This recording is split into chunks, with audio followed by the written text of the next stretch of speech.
البدع والأهواء، أهل البدع العقائدية وأهل البدع السياسية. نقول بيننا وبينكم السلف، بيننا وبينكم الكتب، كان فيقول البدع بيننا وبينكم. الحمد لله رب العالمين والعاقبة للمتقين ولا عدوان إلا على الظالمين. أشهد أن لا إله إلا الله وحده لا شريك له وأشهد أن محمدا عبده ورسوله صلى الله عليه وعلى آله وأصحابه ومن تبعهم بإحسان إلى يوم الدين. أما بعد، ikhwani fillah rahimani wa rahimakumullah.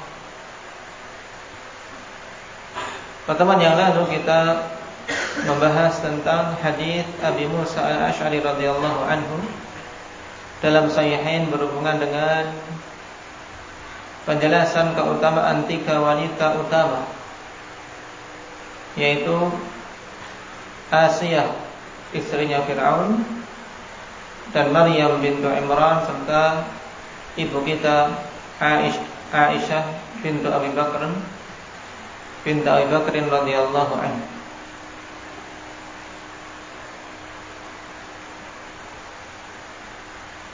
Dan penjelasan tentang hadis ini telah kita lewati kemarin. Sekarang kita masuk pada poin yang ke-239. Man huwa ar-rajulu min qaumi Musa alladhi bagha wa iftakhara bimalihi fa khasafa Allah bih. Siapa itu laki-laki dari kalangan kaum Musa yang dia bagha, melampaui batas, wa iftakhara, dan membanggakan dengan penuh kesombongan hartanya, sehingga Allah Subhanahu wa ta'ala pun tenggelamkan dia di perut bumi. Kalau pada pertemuan yang lalu berhubungan dengan seorang dari kaum Fir'aun yang mengikuti Nabi Musa alaihi salatu wassalam, sekarang kaum Nabi Musa yang mengikuti gaya-gaya Fir'aun dari sisi kesombongan. Dan kalau kita perhatikan di sini, alhamdulillah, menunjukkan betapa hidayah itu mutlak Allah Subhanahu wa ta'ala yang memberikannya. Tidak melihat dia kaum siapa, dia berada di tengah-tengah komunitas apa, terlahirkan dari siapa, tidak. Nah, kalau Allah Subhanahu wa ta'ala menginginkan hidayah kepada seseorang, walaupun dia di tengah sejahat-jahatnya makhluk, dia akan mendapatkannya.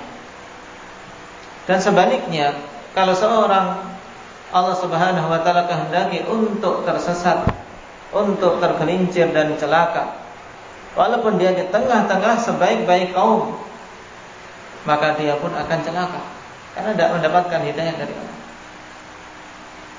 Dan contoh begitu banyak, akhwanifillah, di antaranya apa yang kita bahas pada poin ini. Nah, seorang laki-laki dari kaum Musa, dan seandainya dia mengikuti Nabi yang mulia ini, dia selamat. Tapi dia melampaui batas dan sombong dengan harta yang dia miliki, sehingga Allah Subhanahu wa ta'ala pun tenggelamkan dia di perut bumi. Nah, siapa dia? Wal jawab Qarun. Dia adalah Qarun, yang kisahnya Allah Subhanahu wa ta'ala sebutkan dalam surat Al-Qasas, mulai dari ayat yang ke-76 dan ayat-ayat setelahnya, akhwanifillah,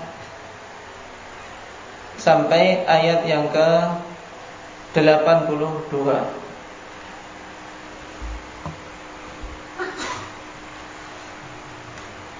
Yarhamukallah. Wa dalilu qawluhu ta'ala inna Qaruna kana min qaumi Musa fabagha 'alaihim. Al-ayat. Maka insyaallah taala kita baca khalifillah ayat-ayat tersebut karena padanya ibrah untuk melengkapkan faedah. Allah Subhanahu wa taala kabarkan di sini, Inna Qarun kana min qaumi Musa. Sesungguhnya Qarun itu adalah termasuk dari kaum Nabi Musa. Fabagha alaihim, tapi dia melampaui batas pada kesombongan dan kecongkakannya, khalifillah. Menyombongkan diri atas kaumnya. Ya, dengan kesombongan ini dia pun tidak bisa menerima kebenaran. Dan dengan kesombongan ini dia meremehkan orang lain. Dan inilah hakikat sifat kibr yang disebutkan oleh Nabi sallallahu alaihi wasallam, batarul haq wa ghamtun nas. Kibr itu adalah batarul haq, yaitu menolak al-haq, wa ghamtun nas, dan merendahkan manusia. Sebab kenapa dia sampai seperti ini, Allah Subhanahu wa taala katakan setelahnya, wa atainahu minal kunuzi ma inna mafatihahu latanu bil usbati ulil quwwah. Ini ternyata sebabnya, yaitu kami telah berikan kepada dia perbendaharaan duniawi yang sangat banyak.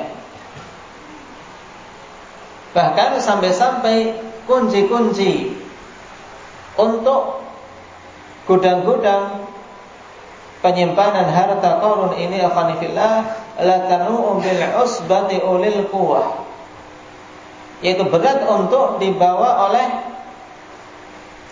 serombongan para lelaki yang memiliki kekuatan. Jadi kuncinya saja dibawa oleh sederetan para lelaki yang banyak yang memiliki kekuatan, mereka pun masih keberatan. Yang menunjukkan hartanya yang tersimpan di gudang-gudang itu tentunya sangat banyak. Dan memang ikhwanifillah, harta kalau berada di tangan orang-orang yang tidak memiliki keimanan, biasanya malah akan menjadi bumerang, menjadikan pemiliknya congkak, menjadikan pemiliknya sombong dan menjauh dari dari kebenaran. Karena itulah ikhwanifillah, Rasulullah sallallahu alaihi wasallam tidaklah mengkhawatirkan kaumnya tertimpa kefakiran, tapi yang dikhawatirkan kalau sampai terbuka pintu-pintu dunia pada mereka, sehingga saling berlomba-lomba, saling mengejar satu sama lain pada perkara dunia, sehingga hancur sebagaimana hancur orang-orang sebelum kita. Makanya Nabi sallallahu alaihi wasallam ketika melihat para sahabatnya membicarakan tentang kefakiran dan kekhawatiran mereka, Rasulullah sallallahu alaihi wasallam menghibur mereka. Sebagaimana dalam hadis Abi Darda yang diriwayatkan oleh Ibnu Majah, disahihkan oleh Syalbani rahimahullahu taala. Abu Darda mengatakan, "Kharaja alaina Rasulullah sallallahu alaihi wasallam wa nahnu nadhkurul faqra wa natakhawwafu." Rasulullah keluar menemui kami dalam keadaan kami saat itu sedang membicarakan tentang kefakiran dan kekhawatiran kami terhadapnya.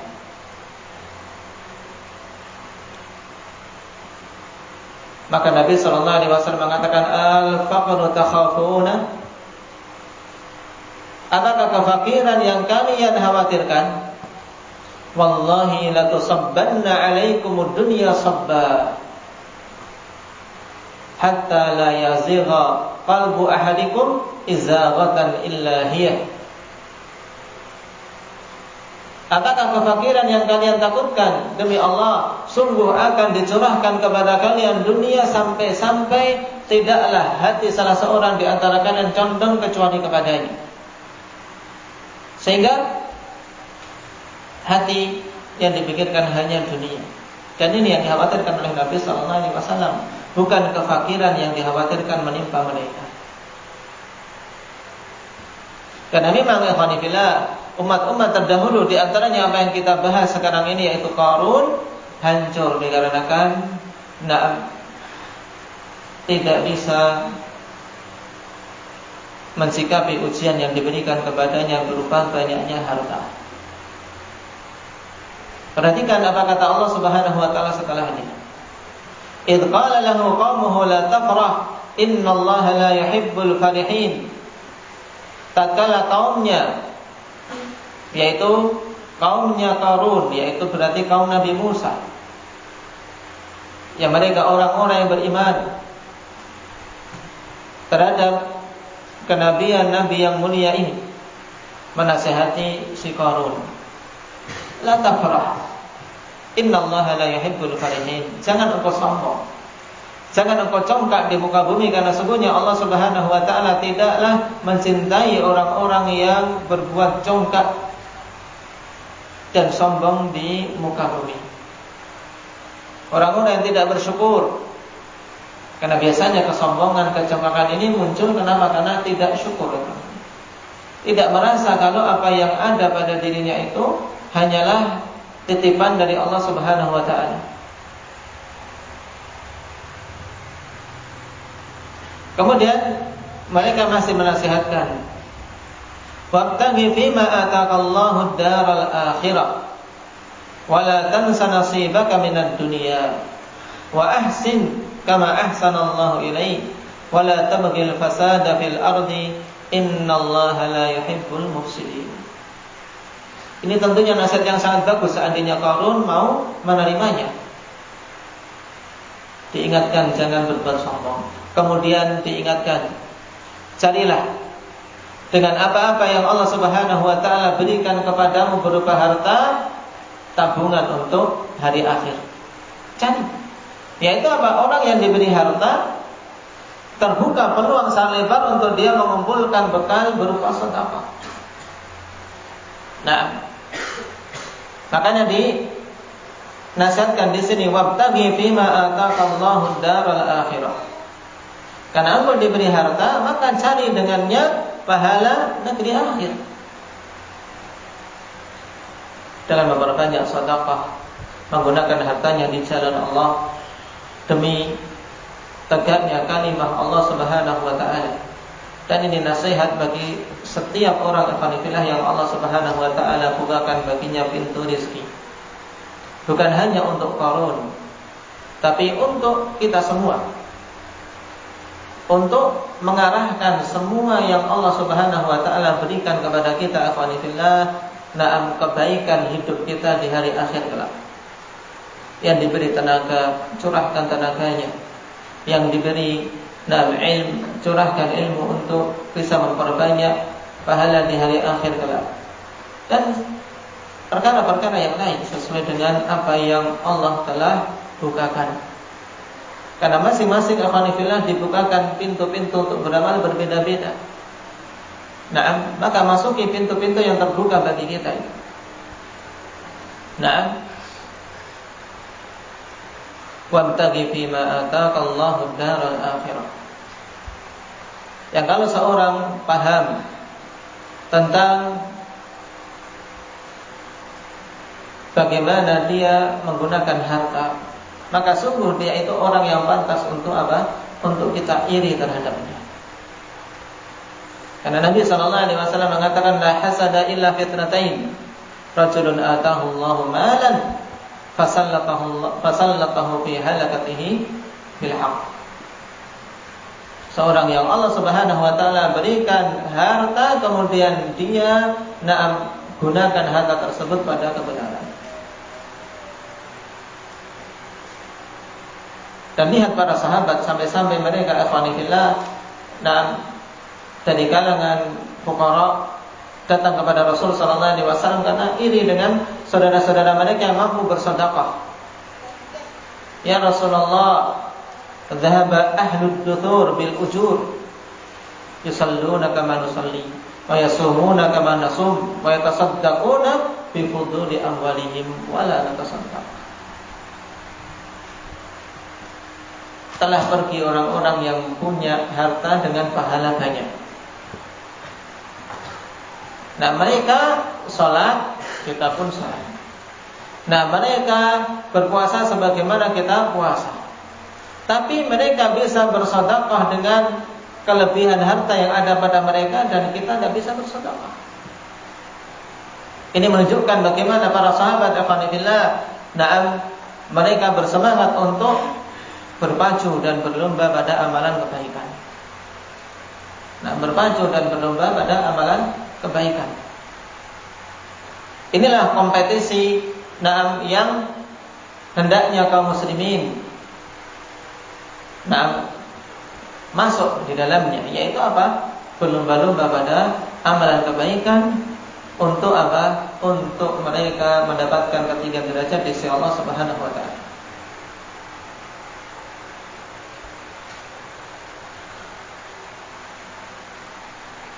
Dan dalam keadaan demikian,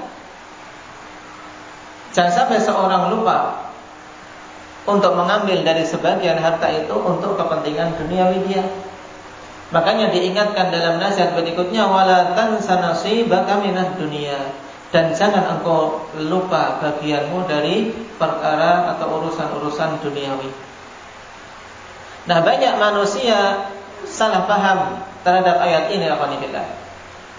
Kalau kita perhatikan ayat ini, berarti apa yang menjadi inti untuk kita arahkan harta kita, tenaga kita, kemampuan kita, dan semua apa yang Allah Subhanahu wa taala berikan kepada kita untuk apa? Untuk darul akhirah. Baru kemudian, bagian kecil jangan kita lupakan urusan dunia kita. Dan manusia malah sebaliknya. Nah, perkara dunia yang menjadi pokok, kemudian jangan lupakan urusan akhirat. Nah, ini terbalik.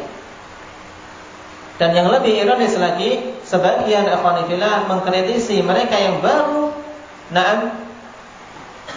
mencurahkan sebagian saja dari apa yang Allah miliki untuk perkara akhirat, sudah ditegur, wala tansa nasibaka minad dunya. Jangan lupakan bagianmu dari dunia. Padahal sungguh, waktu yang kita miliki ikhwanifillah sangat banyak yang telah kita curahkan untuk perkara-perkara dunia.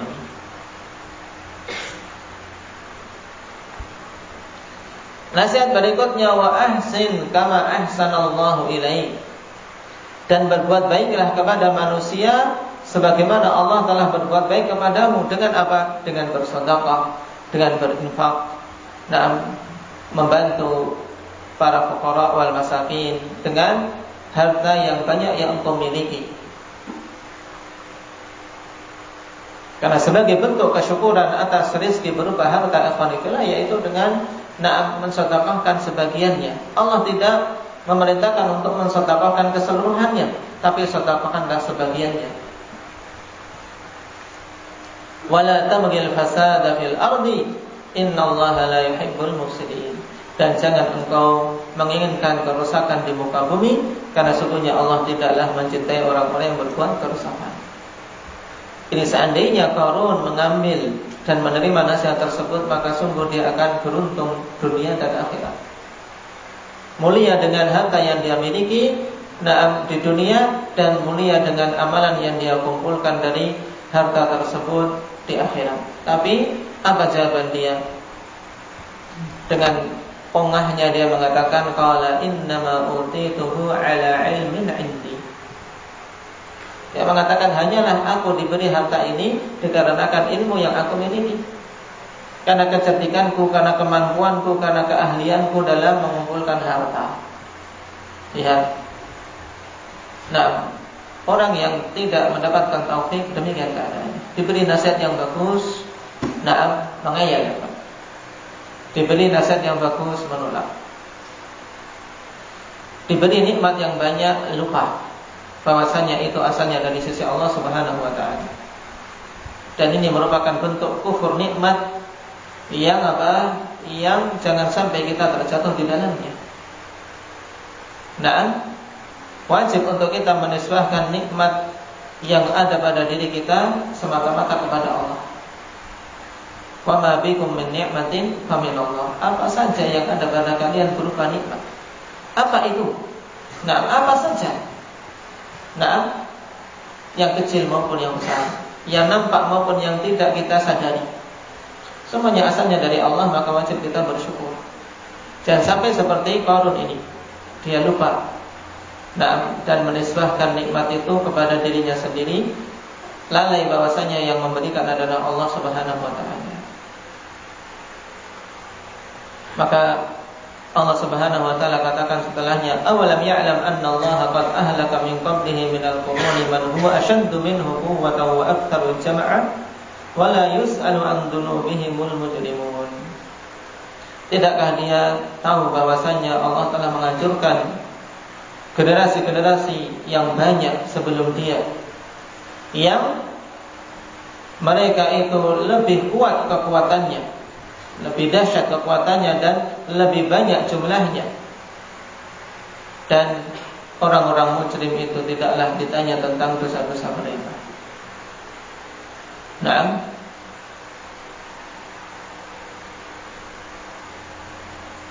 karena Allah Subhanahu wa taala Maha tahu tentang keadaan mereka.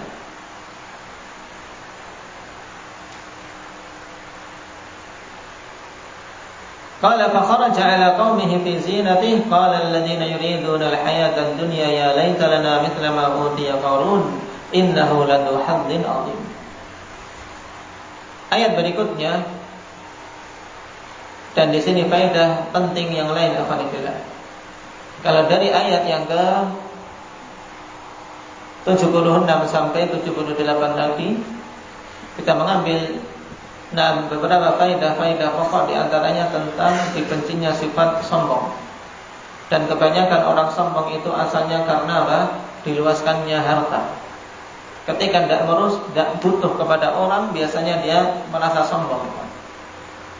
Nah, kemudian faedah yang lain dari nasihat sebagian kaum Qarun ini kepada Qarun, untuk seorang, jadikan rezeki yang ada pada dirinya kepentingan akhirat. Bahkan ketika kita makan, kalau kita niatkan yang baik alhamdulillah, maka itu akan bernilai untuk akhirat kita. Kemudian terselanya sikap kufur terhadap nikmat Allah Subhanahu wa taala. Nah, sekarang pada ayat ke-79, faedah penting tentang apa? Tentang kedudukan ahlul ilm. Bahwasanya para ulama afanifillah, mereka adalah orang-orang yang mengetahui fitnah di awal pertama kali datang. Tapi orang awam baru sadar fitnah itu kalau sudah selesai. Baru sadar, oh iya. Perhatikan apa yang Allah Subhanahu wa taala kisahkan di sini. Fa kharaja ala qaumihi fi zinatihi, maka keluarlah Firaun, keluarlah siapa? Qarun, menemui kaumnya. Dengan gemerlap perhiasan-perhiasan yang dia pakai. Sehingga orang-orang yang menginginkan kehidupan dunia mengatakan, oh seandainya kami diberi semisal yang diberi oleh kepada Qarun, karena sesungguhnya dia mendapatkan bagian yang besar dari perkara dunia. Ini keadaan awamun nas. Ketika melihat sesuatu, mereka terfitnah dengan mudah. Melihat gemerlapnya harta yang dibawa oleh Firaun, berangan-angan, oh seandainya kita seperti apa Qarun. Seperti Qarun, diberi harta yang banyak, punya bagian yang besar dari perkara dunia. Biasa awamun nas, orang-orang jahil. Tapi lihat bagaimana sikap ahlul ilm. Wa qala alladziina utul ilma wa ilakum thawabullah khairul liman amana wa amila shalihan wa la yulaqqaha illa sabirun.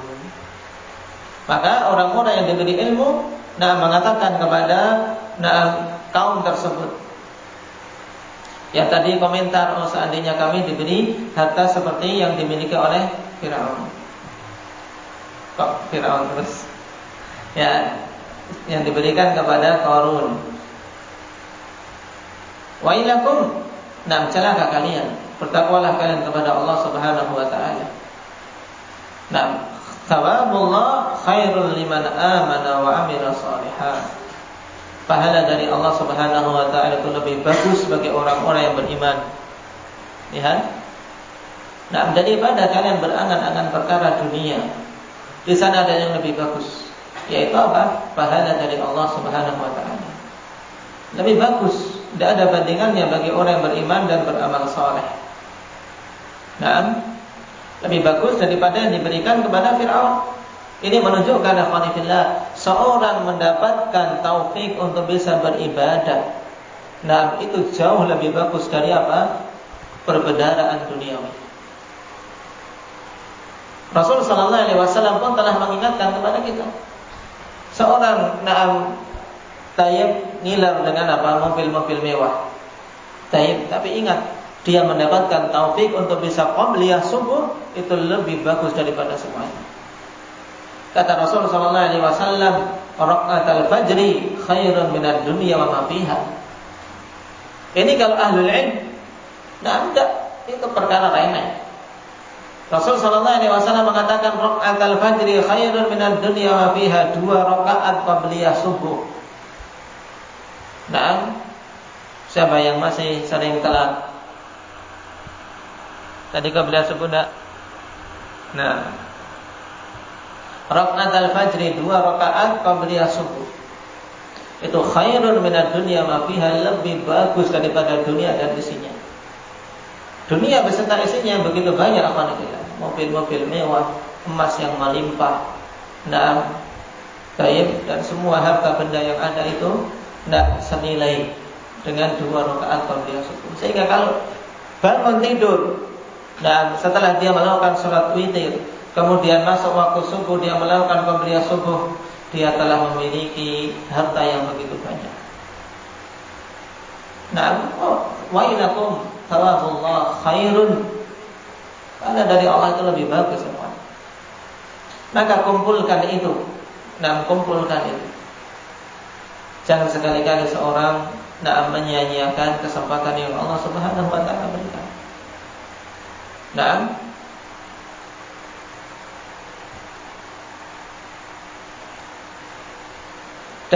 yang seperti ini tidaklah bisa didapat kecuali oleh orang-orang yang bersabar. Wala yulaqaha illa sabirun. Tidak akan menerima nasihat yang begitu bagus dan tidak akan bisa mendapatkan taufik untuk bisa beramal dengannya kecuali orang-orang yang bersabar, yang dia tundukkan hawa nafsunya untuk bisa meninggalkan maksiat dan istiqomah di atas amalan saleh. Ini siapa? Ahlul ilm. Ahlul ilm itu paham. Ini fitnah. Ini fitnah. Makanya Allah Subhanahu wa taala tunjukkan hasil akhir dari Qarun ini, faqasafna bihi wa bidarihi al-ardha fama kana lahu min fi'atin yansurunahu min dunillah fama kana minal muntasirin. Maka kami pun tenggelamkan dia ke dalam perut bumi beserta rumahnya, dan semua hartanya. Sehingga setiap orang menemukan harta di perut bumi dikatakan harta karun. Ya, ini asal muasalnya. Walaupun itu terkadang bukan milik Qarun. Kami tenggelamkan dia ke dalam perut bumi dan tidak ada seorang pun yang mampu memberikan pertolongan kepadanya selain Allah Subhanahu wa taala. Dan dia bukanlah orang-orang yang akan mendapatkan pertolongan. Kalau sudah melihat seperti ini, baru orang-orang jahil yang komentar di depan mengatakan, wa asbahal ladzina tamannaw makanahu bil amsi yaqulun wa ka'anna Allah yabsutur rizqa liman yasha'u min ibadihi wa yaqdir laula amanna Allahu 'alaina la khasafa bina wa ka'annahu la yuflihul kafirun. Baru sadar setelah apa? Fitnah berakhir.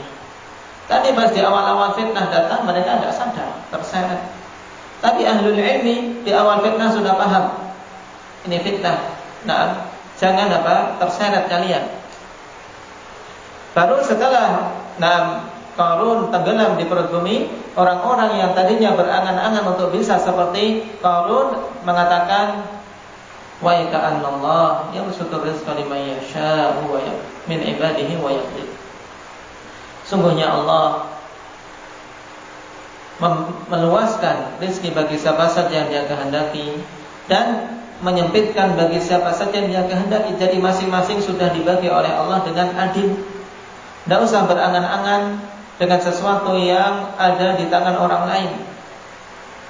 Nah, kalaulah bukan karena anugerah dari Allah Subhanahu wa taala, maka tentunya kami ini akan tenggelam bersama dengan Qarun. Ketika kita berangan-angan seperti Qarun, bisa tenggelam seperti dia. Tapi mereka bersyukur karena bisa selamat. Bisa selamat. Jadi baru paham bahwasanya keselamatan akhirat ikhwanillah itu adalah perkara yang tidak bisa dibandingin dengan sesuatu apapun dari hal-hal duniawi. Wa ka'annallaha la yuflihul kafirun. Dan orang-orang kafir itu wa ka'annahu la yuflihul kafirun. Orang-orang kafir itu tidak akan beruntung sama sekali. Tidak di dunia maupun di akhirat. Lihat Qarun di dunia tenggelam di perut bumi, di akhirat dia teradab dengan adab yang sangat pedih. Dari ayat-ayat ini alhamdulillah menunjukkan keutamaan ilmu dan keutamaan para ulama. Sehingga dalam fitnah-fitnah yang ada, kita dituntut untuk merujuk kepada mereka, minta bimbingan mereka. Kenapa? Sebagaimana dikatakan para salaf, bahwasanya ahlul ilmi alimal fitnah fi awwali wahlah. Mereka mengetahui fitnah di awal pertama kali muncul. Sedangkan para jahil akhwanillah baru sadar itu fitnah kalau dia selamat. Kalau tidak ya sudah terseret dalam fitnah. Tahu fitnah setelah apa? Setelah berakhirnya. Baru sadar. Makanya jangan seseorang menjauh dari ulama. Jangan seseorang menyendiri dan mengandalkan akal pikiran dia.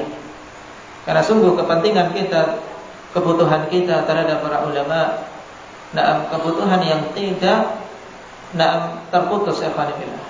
Butuh bimbingan. Allah Subhanahu wa taala jadikan mereka rujukan tatkala kita kebingungan.